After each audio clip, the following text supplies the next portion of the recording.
Share ko lang ang buhay namin sa probinsya. Ayan po, magtanim po tayo habang bata pa para din po sa ating mga kabataan. Kung may nataniman, hala, tanim muna tayo. Ito po, share ko lang nagtanim kami ng mangustin.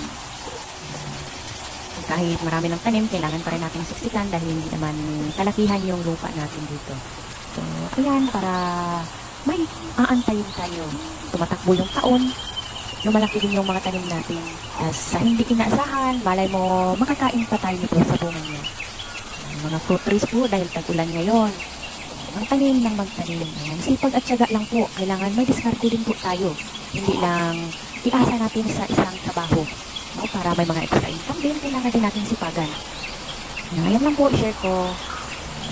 Sana maging inspiration din po, no? Para sa mga may mga mataniman dyan. Taniman na ninyo kahit ano. Basta mapagkakaan lang natin.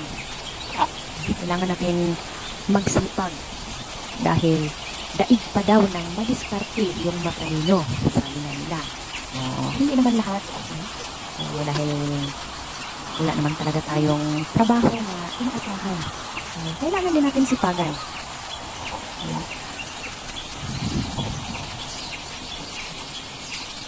Siksik lang sila dyan. Hindi makadisturbo din yung mga pato.